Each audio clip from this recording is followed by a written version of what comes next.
Tout de suite, c'est les infos.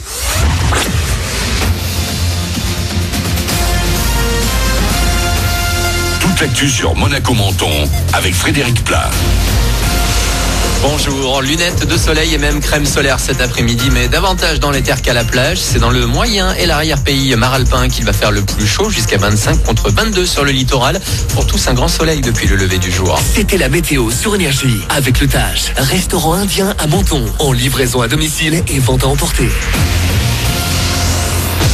Ça remonte à la mi-novembre, au pic de la deuxième vague. La France a franchi la barre des 4970 malades en réanimation hier.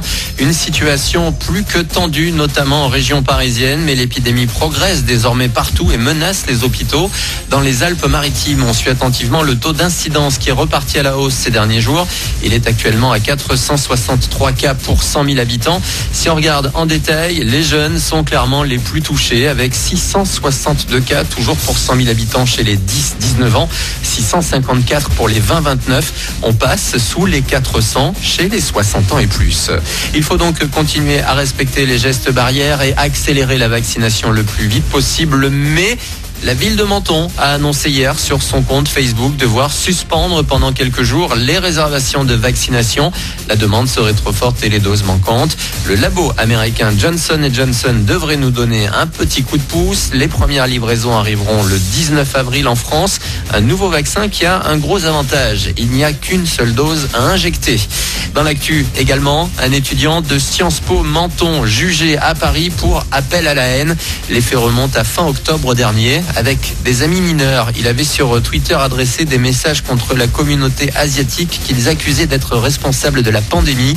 Sa condamnation devrait tomber fin mai. Le procureur a demandé un stage de citoyenneté.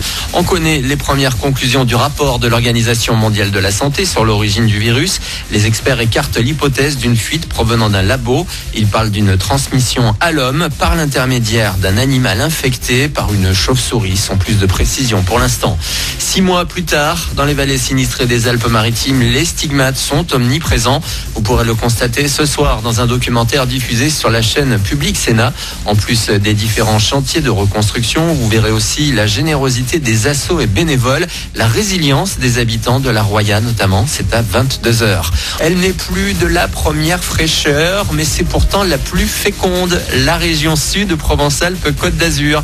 Près de 24% de la population chez nous a 65 ans ou plus contre 21% au niveau national. Dans le même temps, les moins de 20 ans sont aussi moins nombreux chez nous que dans le reste du pays. En revanche, c'est dans notre région qu'on fait le plus de bébés, 1,97 par femme contre 1,84 en France métropolitaine. C'est ce qui ressort du bilan démographique annuel présenté hier par l'INSEE.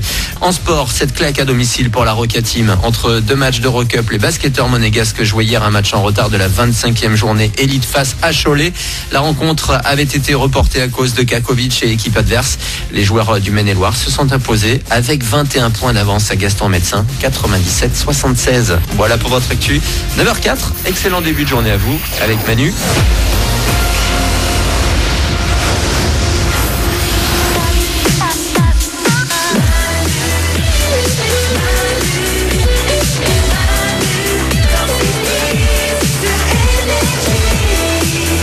Glandu, est-ce que l'enquête avance ?